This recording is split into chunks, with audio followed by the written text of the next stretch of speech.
What's going on, everybody? Evan here with Evan's Detailing and Polishing. In front of me here we have two different types of sanders. Now this is going to have to be broken up into three separate videos. First we're going to break them down, then we're going to talk about the differences between them, and then the third video we're going to show you the actual physical difference using them on metal. We're going to break out our training tank and going to show you the difference. So stay tuned for the other two videos. But in this video here, we're simply going to be stirring up the debate on electric sanders versus air sanders.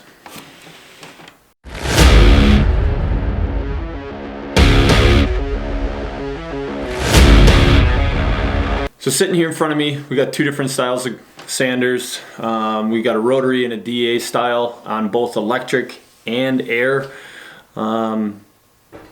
Definitely seems like everybody keeps saying all the time that air is better. I would argue that it's not the air that makes it better, it's the orbitation. Orbitation, is that a real word? We're gonna send it, but we're gonna call it orbitation. The orbitation is what makes the difference.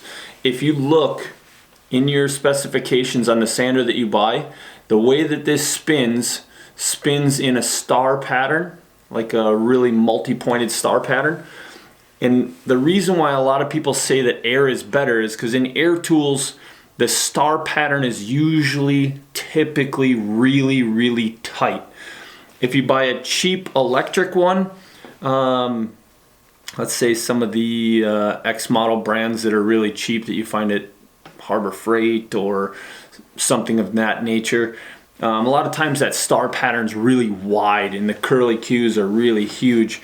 But if you spend the money to buy some of the nicer Porter cables or Makitas, you'll get that tighter star pattern without having to go with air.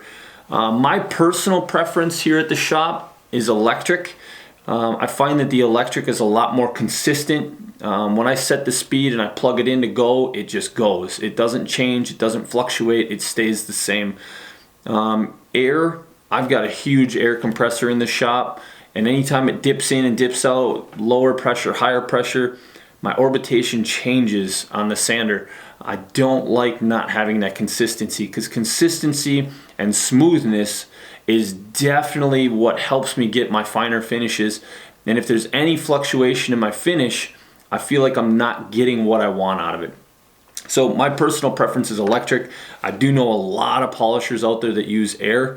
For me, I'm also do a lot of mobile polishing. A lot of times when I'm on the road, I don't have a big enough air compressor to handle using an air sander. And a lot of shops that I go to are small time shops in the middle of nowhere, and a lot of those guys don't have big enough air compressors either. And then you got to have enough tips. Everybody's got different tips on their air chucks. So electric, for me, being mobile is the way to go. Almost everybody's got electricity. Carrying a generator around isn't that difficult. It's actually rather easy to keep a generator around. You can buy cheap generators for $100, $200, and they'll work for the sanders for sure. And you got to have enough power to run your grinders anyways. I do know some guys that also run air grinders, and there's nothing wrong with that. There is no right or wrong way. The cheaper sanders, doesn't matter if it's electric or air, will cause you more issues. The bigger the pattern, the harder it is to buff back out. The bigger the pattern, the higher in grit you have to go. 9 times out of 10, we stop at either 400 grit or 600 grit when we're sanding, and we can buff out 400 grit or 600 grit here in the shop. So I hope this helps some of the people that have been questioning, do I need air, do I need electric? It's all about that orbitation. Find the really nicest, tightest pattern you can find. Tight patterns are great for finish work. If you want something more aggressive for doing some of the heavy lifting stuff, get yourself one of the cheaper ones, or get yourself the DeWalt's, have some wider patterns.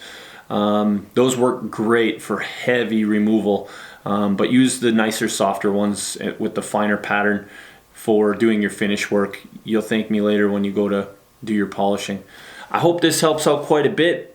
Appreciate you guys stopping by and checking these videos out. Hit that subscribe button, and of course all the products we use are available on GoShineOn.com/shop. You can pick yours up anytime, and we'll ship them out usually same day. Thanks for stopping by and watching these videos. Truly appreciate you. Till next time.